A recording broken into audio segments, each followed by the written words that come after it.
Les engrais verts demeurent méconnus de nombreux agriculteurs. Pourtant, c'est une pratique ancienne qui est d'ailleurs à la base de l'agriculture biologique. De l'utilisation des engrais verts résultent d'énormes bénéfices. Il faut savoir que la technique des engrais verts est associée à la rotation des cultures.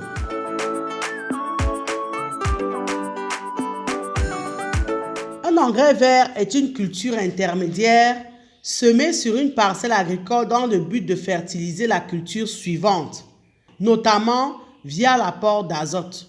Donc, un engrais vert est une plante que l'on sème et que l'on fait pousser, non pas pour la récolter, mais pour l'incorporer dans le sol et utiliser l'influence qu'elle va y avoir.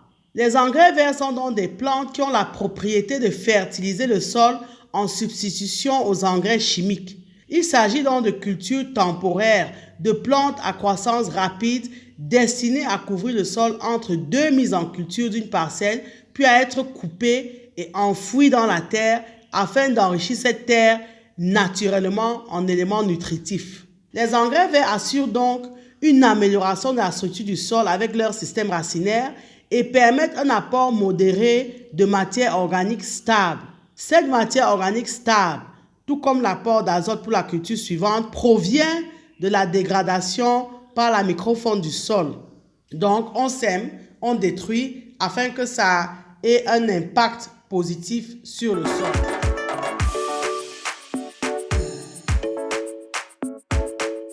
Les engrais verts ont d'énormes avantages.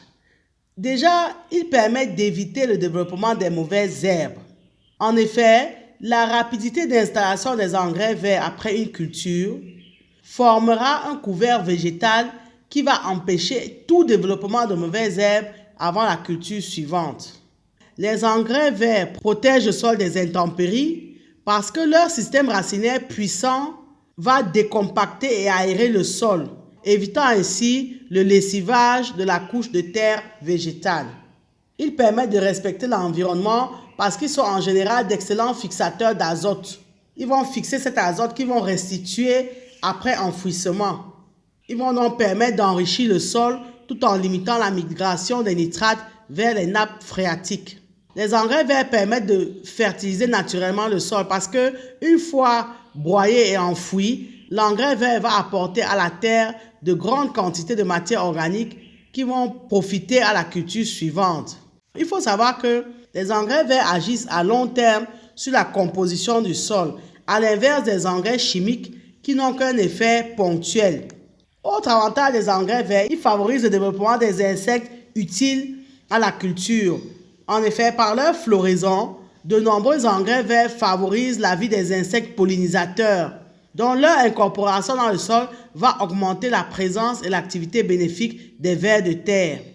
En résumé, on voit donc que les engrais verts jouent un rôle important dans le maintien ou l'augmentation de la fertilité des sols. Ils améliorent et protègent la structure du sol. Ils stimulent l'activité biologique et permettent une meilleure disponibilité des éléments fertilisants pour la culture suivante.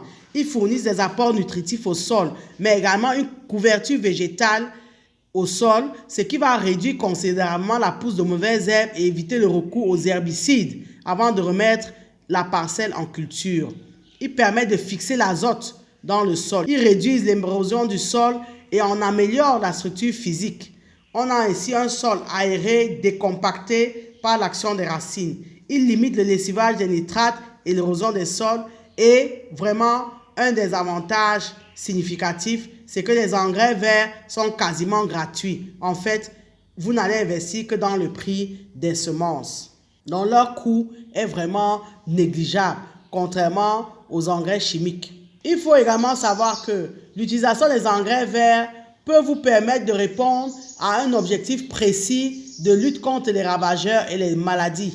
En effet, vous avez certains engrais verts qui ont des propriétés désinfectantes. Ils agissent comme désinfectants du sol par libération de composés soufrés. C'est le cas par exemple d'un certain type d'engrais vert qu'on va voir, qui est de la famille des crucifères. Et ces engrais verts donc, ont des propriétés désinfectantes.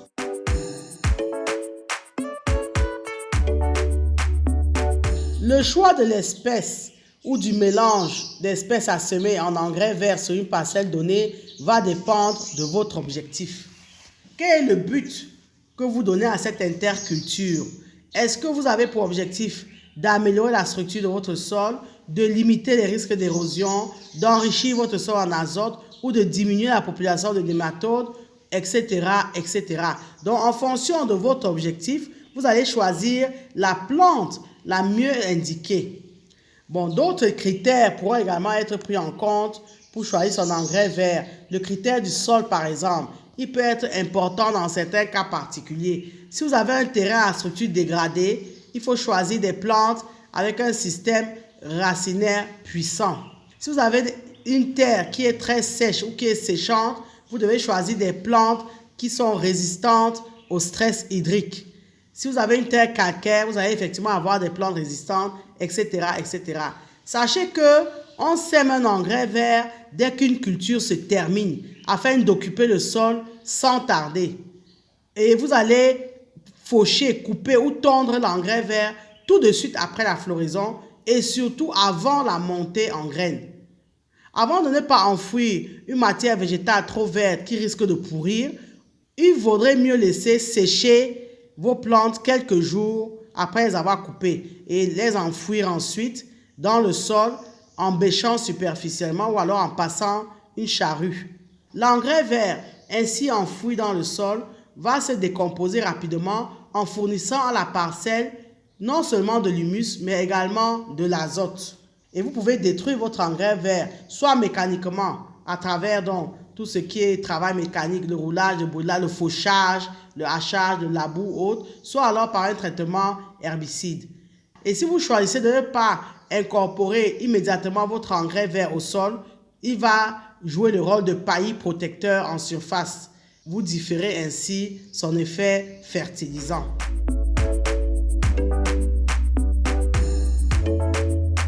Plusieurs plantes peuvent être utilisées comme engrais vert.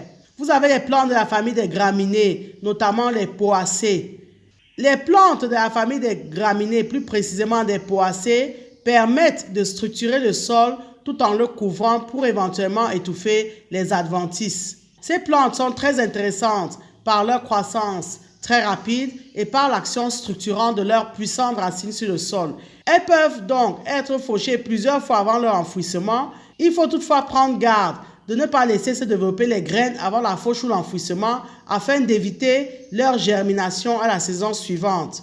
Dans cette famille, on peut citer l'avoine qui est très utilisée, le seigle, le régras italien ou encore notre sorgho, le sorgho. Le sorgho est un excellent engrais vert parce qu'il a une biomasse importante.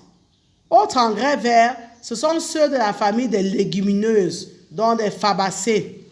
Les plantes de la famille des légumineuses, plus précisément des fabacées, n'ont pas leur pareil pour fixer l'azote puisé dans le sol ou alors l'azote capté dans l'air. De croissance plus lente que les graminées, elles présentent l'avantage de fixer l'azote de l'air qu'elles vont restituer au sol une fois dégradées après leur enfouissement. La grande famille des légumineuses, particulièrement des fabacées, est certainement la plus connue des engrais verts. En effet, c'est la famille la plus utilisée en qualité d'engrais vert parce que c'est celle qui stocke le plus d'azote.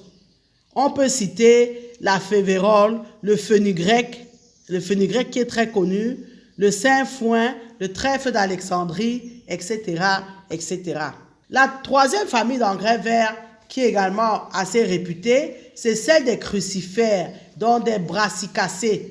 Les plantes de la famille des crucifères, notamment des brassicacées, ont la particularité de couvrir efficacement les sols parce que ces plantes se développent rapidement. Elles permettent d'étouffer les adventices et elles s'avèrent être de très bons pièges à nitrate.